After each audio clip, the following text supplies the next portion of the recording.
Alpha limited ने application मंगाई है for issuing 75,000 equity shares. In shares की फेस वैल्यू है ₹10 पर शेयर और कंपनी इन शेयर्स पे पैसा कुछ इस तरह से ले रही है।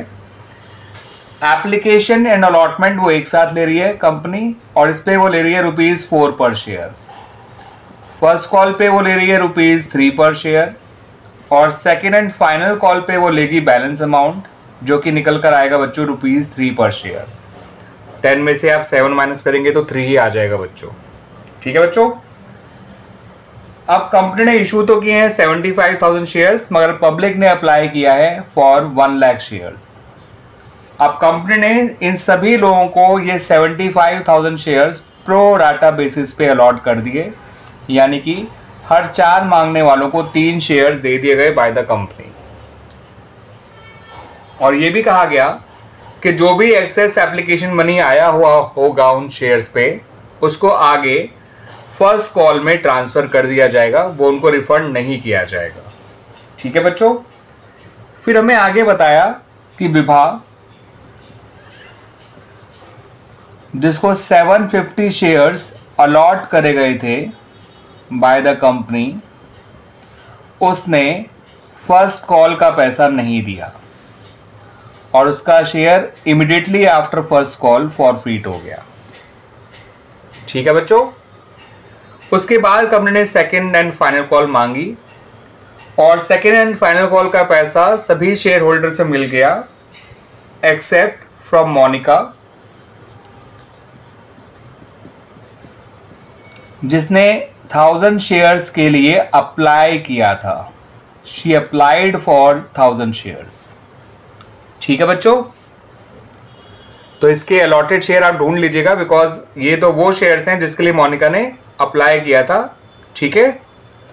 इसके शेयर्स भी फिर फॉरफीट कर लिए गए after the second and final call और बाद में कंपनी ने सभी फॉरफीटेड शेयर्स को, जितने भी शेयर्स फॉरफीट करे थे, उन सभी फॉरफीटेड शेयर्स को कंपनी ने ₹9,000 का री इशू किया है, फुली पेड अप मानते हुए री इशू किया है। ठीक है बच्चों। और आपसे कहा गया है अब कि आपको नेसेसरी जर्नल एंट्रीज पास करनी है in the books of the company related to the above information, जो इंफॉर्मेशन आपको दी है मैंने। ठीक है बच्चों। तो जर्नल एंट्रीज बनाने से पहले बच्चों आपको थोड़ी सी वर्किंग करनी होगी। यहाँ पर आपको विभाग का जो फर्स्ट कॉल का अरियर है उसको निकालने के लिए ये फॉलोइंग स्टेप्स आपको अपनाने हैं। तो आइए स्टेप्स क्या हैं देख लीजिए। सबसे पहले बच्चों पहले ये पता करिए कि विभा ने कितने शेयर्स के लिए अप्लाई किया था। ये जानना बहुत ज़रूरी है कि विभा ने कितने शेयर्स के लिए अप्लाई किया था। तो शेयर्स अप्लाइड बाय विभा जानने के लिए आप सिंपली विभा के अलॉटेड शेयर्स को मल्टीप्लाई करिए 1 लाख से और डिवाइड करिए 75,000 से।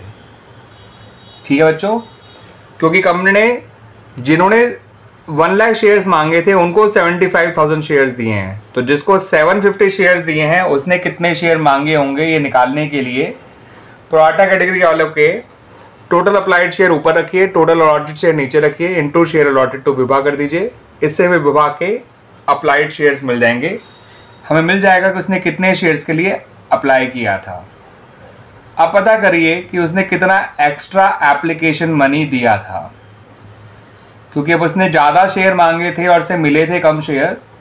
उसने मांगे थे 750 शेयर्स, मिले थे केवल 7। उसने मांगे थे 1000 शेयर्स, मिले थे 750 शेयर्स।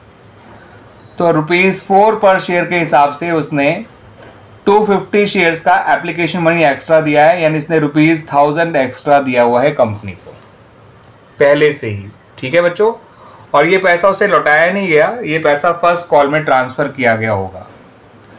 आप उसका कॉल्स इन एरियर्स निकाल लीजिए ऑन फर्स्ट कॉल। तो एरियर्स निकलेगा उसके अलॉटेड शेयर्स पे जो कि 750 हैं। फर्स्ट कॉल का मनी है ₹3 पर शेयर। ठीक है बच्चों। अगर इसका पहले का पैसा नहीं आया हुआ होता तो उसका कॉल इन एरियर आता 2250 ₹2250, मगर इसके ₹1000 तो पहले से आए हुए हैं, तो इसका जो फर्स्ट कॉल का एरियर आया वो आया निकल के ₹1250। इतनी बात क्लियर बच्चों? तो ये तो हो गई विभा के लिए वर्किंग। थोड़ी सी वर्किंग हमें मोनिका के लिए निकालनी पड़ेगी। हमें एटलीस्ट मोनिका के लिए एक स्टेप तो फॉलो करना ही है, वो ये कि उसके शेयर्स अलॉटेड ढूंढने हैं। ठीक है बच्चों, क्योंकि जो मोनिका है उसके हमें शेयर्स अप्लाइड दे रखे हैं, हमें पता ही नहीं मोनिका पे हैं कितने शेयर्स, तो वो जानना बहुत ज़रूरी है। अब क्योंकि मोनिका फर्स्ट कॉल दे चुकी है तो उसके लिए बाकी दोनों स्टेप की ज़रूरत नहीं है, सिर्फ पहले स्टेप की ज़रूरत है। इस बार 75,000 ऊपर रखेगा बच्चों और 1 लाख नीचे, क्योंकि इस बार हमें मोनिका के शेयर अलॉटेड निकालने हैं। तो प्रोआटा वालों के अलॉटेड शेयर ऊपर रखिए, अब अप्लाइड शेयर नीचे रखिए, क्योंकि हमें अलॉटेड निकालना है। तो जो निकालना है उसका टोटल ऊपर रखा जाता है, जो दे रखा है उसका टोटल नीचे। और मोनिका के अप्लाइड शेयर थे 1000, तो इससे मोनिका के हमें अलॉटेड शेयर मिल गए जो कि आए 750। अब ये वर्किंग हो गई बच्चों। अब हम अपनी एक जर्नल एंट्रीज बना सकते हैं बड़े आसानी से। अब बना लेते हैं बच्चों उनको।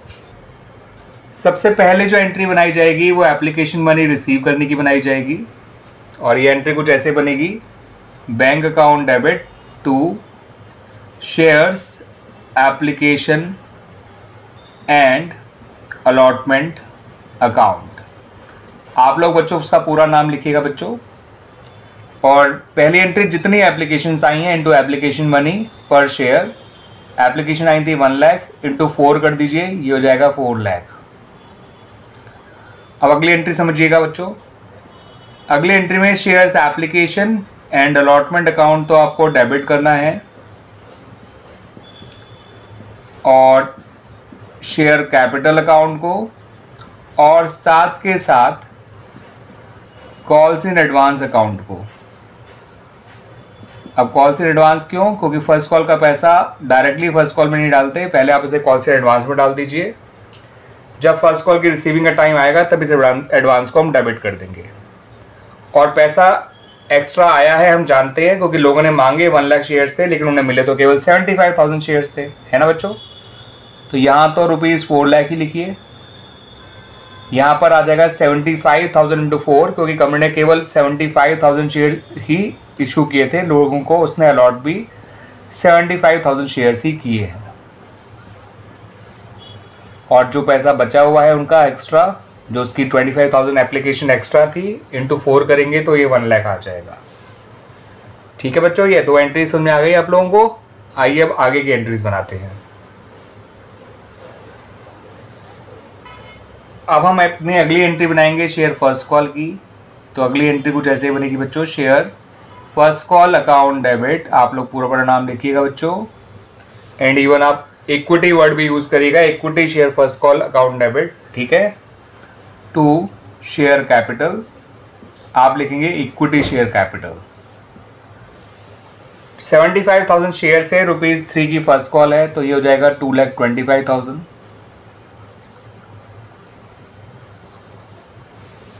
ठीक है बच्चों।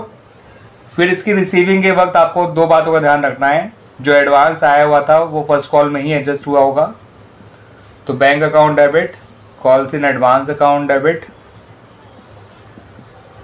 और जो विभाग का एरियर है, ये पूरे नाम लिखिएगा, calls in advance, calls in arrear, ऐसे मत लिखिएगा मेरी तरह बच्चों। और ये जो विभाग का एरियर है वो कॉल्स इन एरियर के नाम से डेबिट हो जाएगा। To share first call account, first call account में तो लिखिए आप 2,25,000 ही। एडवांस आया हुआ था 1 लाख, वो यहाँ लिख दीजिए। एरियर आया था 1250, आप वर्किंग नोट में पीछे जाके देख सकते हैं। 225 में से 1 लाख गया, 125 में से 1250 और गए तो 123,750 आ जाएगा बच्चों। ये हो गया आपका फर्स्ट कॉल से रिलेटेड एंट्रीज। अब आपको बच्चों सेकेंड एंड फाइनल कॉल करने से पहले विभाग के शेयर फॉरफीट करने हैं, तो आइए उनको फॉरफीट कर लेते हैं। तो जब विभाग के शेयर फॉरफीट करेंगे तो शेयर कैपिटल अकाउंट बच्चों डेबिट हो जाएगा, ध्यान रखिएगा। Calls in arrear account credit हो जाएगा, और उसके अलावा क्रेडिट होगा फॉरफीटेड शेयर्स अकाउंट। जब विभाग के शेयर फॉरफीट किए गए तब तक हमने सेकेंड एंड फाइनल कॉल का पैसा नहीं मांगा था। तो जब विभा के शेयर फॉरफिट करेंगे तो उसके 750 शेयर्स को इंटू 7 मल्टीप्लाई करिएगा, 750 इंटू 7, ये अमाउंट आएगा 5250। कॉल्स इन अरियर उसका 1250 लिख दीजिएगा और 4000 आ जाएगा आपका फॉरफिट शेयर्स में। और देखा जाए तो विभा ने 4000 रुपीज़ ही दिए थे, ठीक है। कैसे, उसने मांगे थे 1000 शेयर्स, एप्लीकेशन मनी ₹4 पर शेयर था, तो भी 4000 आना ही आना था। बट फिलहाल मैंने इसमें से अरियर को माइनस किया, ये अमाउंट आ गया। और अरियर आपका 1250 क्यों है फर्स्ट कॉल का, आप देख सकते हैं अपने जर्नल एंट्री, वो मेरा वर्किंग नोट, वहाँ मैंने उसका फर्स्ट कॉल का अरियर 1250 कैसे आया वो बता रखा है। अब करी जाएगी कंपनी के द्वारा second and final call. Second and final call जब मांगी जाएगी बच्चों, तो share second and final call account debit हो जाएगा, शेयर कैपिटल अकाउंट क्रेडिट हो जाएगा, और ये एंट्री की जाएगी 74,250 शेयर से इंटू 3, ठीक है बच्चों। क्योंकि 750 शेयर जो विभा के फॉरफिट हो गए हैं उनसे सेकेंड एंड फाइनल कॉल नहीं मांगी जाएगी, सिंपल रीजन ये है, ठीक है बच्चों। तो ये आ जाएगा 2,22,750। अब हमें इसकी रिसीविंग के वक्त ये भी ध्यान रखना है कि अब जो मोनिका है उसने सेकेंड एंड फाइनल कॉल का पैसा नहीं दिया है। अब मोनिका का कॉल इन अरियर आएगा सेकेंड एंड फाइनल कॉल की रिसीविंग के टाइम पे, और हम लिखेंगे bank account debit, calls in arrear account debit to share second and final call account. यहाँ तो 222,750 लिखिए। मोनिका के पास भी 750 शेयर्स हैं, ये हमने देख ही लिया था वर्किंग में अपनी, आप देख सकते हैं जाके वापस। यहाँ आ जाएगा 2250, 750 माइनस 250 इज 500, 22 माइनस 2 इज 20, तो 2,20,500 बैंक में आ जाएगा। आइए अब मोनिका के शेयर को भी फॉरफिट कर लेते हैं, ठीक है। उसके बाद इन दोनों के शेयर्स रीइशू कर दिए जाएंगे। तो जब बच्चों मोनिका के शेयर फॉरफिट करे जाएंगे तो शेयर कैपिटल अकाउंट डेबिट होगा, और अब शेयर कैपिटल अकाउंट पूरे ₹10 से डेबिट होगा, बिकॉज मोनिका का शेयर आखिरी कॉल के बाद फॉरफिट किया गया है, कुछ भी पैसा मांगने के लिए नहीं रह गया है। To calls in arrear account, यहाँ आ जाएगा बच्चों 2250 जो भी निकला इसका अरियर, और यहाँ आ जाएगा बचा हुआ पैसा जो आएगा फॉरफिटेड शेयर अकाउंट के नाम से, और ये आएगा ₹5250, ठीक है बच्चों। आइए अब जो है रीइशू कर लेते हैं इन दोनों के शेयर्स, जैसा क्वेश्चन में कहा गया था। और याद रखिएगा टोटल 1500 शेयर्स हैं हमारे पास जिन्हें हमें रीइशू करना है, 750 विभा के, 750 मोनिका के। तो बच्चों जब ये 1500 शेयर्स रीइशू किए जाएंगे, टोटल 1500 शेयर्स ही होंगे ना बच्चों, तो बैंक अकाउंट डेबिट होगा, शेयर कैपिटल अकाउंट क्रेडिट होगा। बैंक में तो आएगा 9000, जैसा क्वेश्चन में कहा गया था कि टोटल 9000 रुपीज़ के इन शेयर को रीइशू किया गया है।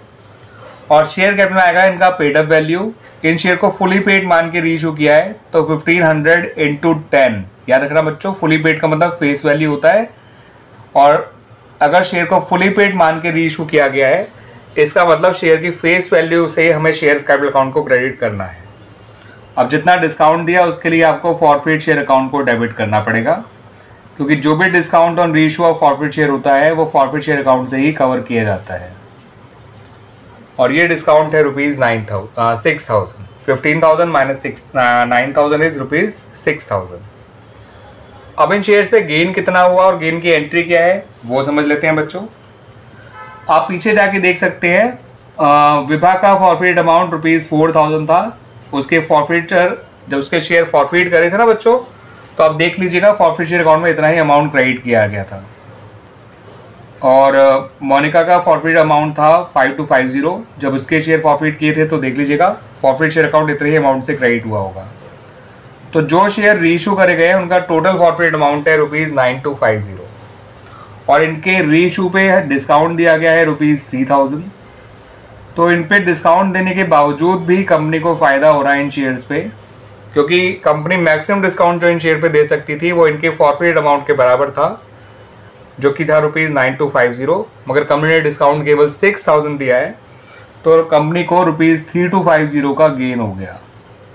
इस गेन की एंट्री होती है बच्चों forfeited shares account debit to share capital account, और ये एंट्री बनाई जाएगी विद ₹3250।